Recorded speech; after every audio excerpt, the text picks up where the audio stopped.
right, y'all, I am officially done. I'm in my car. Get dressed, get to work. That was a great workout. I feel so strong, so strong. Feel amazing, feel refreshed. I laid in the bed this morning a little bit and I did not feel like going initially. I feel accomplished. I feel so clear, so clear. I am doing the No Sugar for Clarity challenge throughout the month of March with Pastor Torrey Roberts. If y'all are unfamiliar with Pastor Torrey Roberts, some of you might know him through Sarah Jakes Roberts. That's TD Jakes' daughter. But he has been a pastor for a very long time, even before they got married. And he is a great businessman, a great leader. So I heard about him, you know, through Sarah Jakes Roberts, me following her journey with Girl Get Up. That's when I first got hip to her. And then I have learned over the years that he's an amazing businessman. And so I've been following his channel. It is called, I just blanked on it, but it's a channel for entrepreneurs. It's called The Called. It's a great YouTube channel. So if you haven't checked it out, check out Pastor Torrey Roberts. And that channel, he's locked in, of course, his foundation and the lens he sees things through. He marries the two topics between his relationship with God and business, like real life business insights, because he's a successful businessman. Pastor Torrey Roberts, he has a challenge that is happening throughout the month of March. It is No Sugar for Clarity. And he goes deeper into it. Now, these are concepts I already know. I've been studying it. It's really merging psychology with the benefits of refraining from consuming sugar and how that alters your ability to be able to see things clearly and make clear decisions in business, which can be very costly. So the No Sugar for Clarity is a great challenge.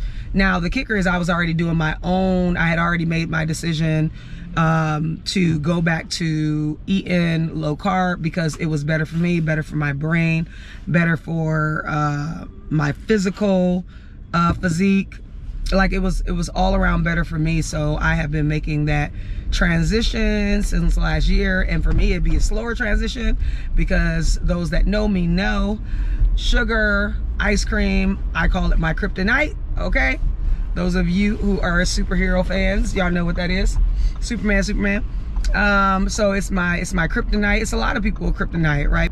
And growing up in a family of addicts, I am mindful. I try to be as mindful as possible. What my journey has been, in this portion of my healing journey, is to create a margin, some space, some distance in between my decisions and my impulsive decisions. Like when I get a thought to do something, impulsively doing it, because having an ADHD brain, also going through trauma, that alters your brain. Having OCD, that impacts your brain. Perimenopause alters your brain. So I've been, my little brain, my big brain, because I'm intelligent, I've been telling kids we got big brains. My big brain, y'all, has been going through it with the changes. But it's okay now. I was terrified at one point, confused, lost, just uncertain what was going on. But then I got an understanding. I got more insight, got more knowledge as to what was happening with my brain. So I'm able to take control of it and manage it well and put in my body what I need to so that I can live optimally. Take out of my body and my brain what I don't need to have in there that creates chaos, clutter, confusion.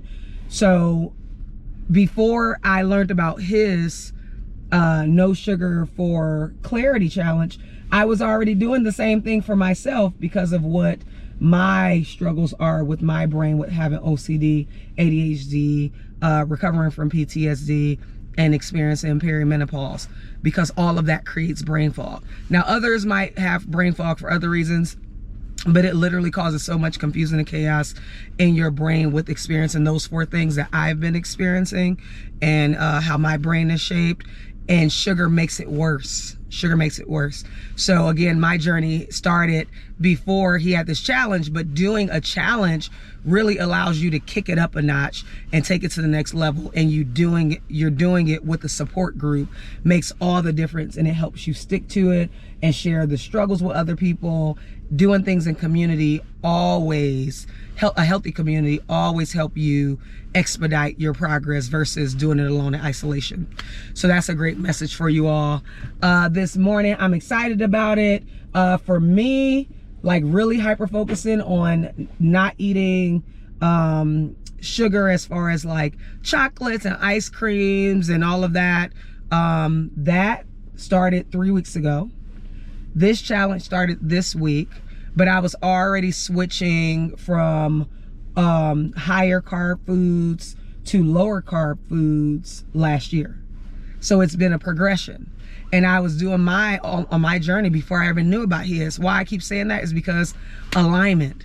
You go, you just push yourself, you go, you start on your journey, and then all of a sudden alignment happens. Things become available to you. People start popping up, and opportunities start popping up that you didn't even know was coming your way that will help expedite your growth. So that's a whole message on another level, but I want to drop that little seed there. For some, I might be watering your seed. I love that analogy my mother gave me. So yeah, I just wanted to share that with y'all on this Wholeness Wednesday. As y'all go through y'all healing journey and becoming more whole, you will go through different stages and phases and seasons of your healing journey. I myself, I want to hurry up and be done. Okay, that's the ADHD thing.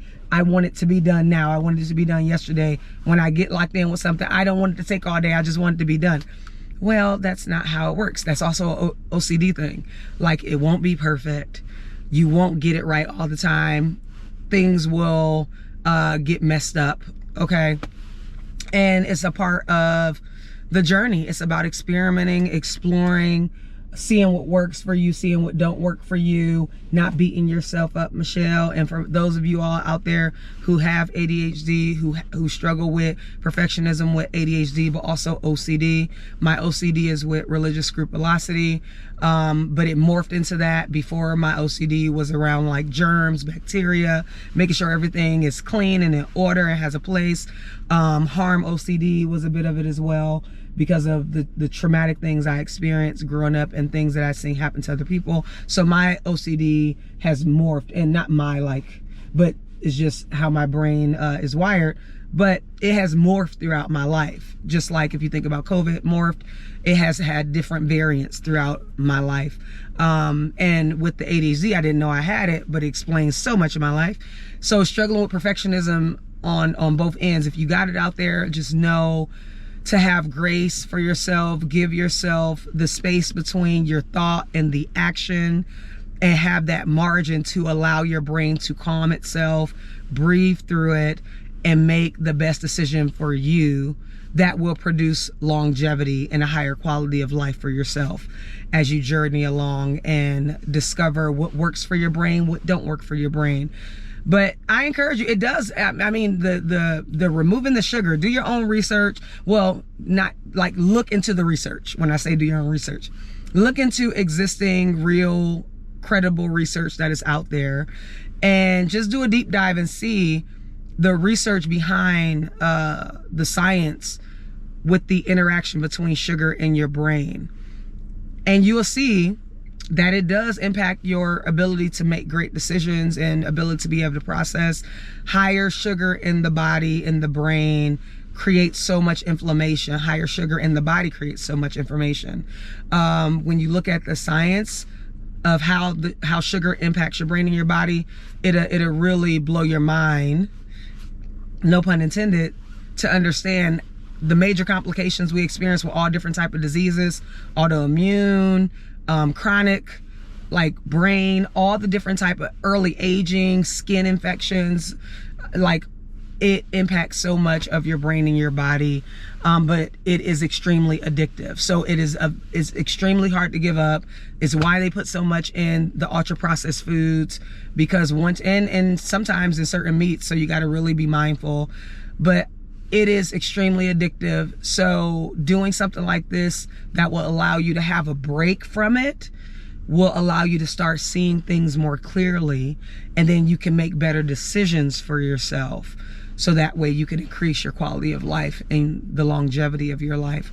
But that sugar, man, that sugar is addictive. It's addictive. And you will know that it's addictive when you try to give it up and your body start fiending for it.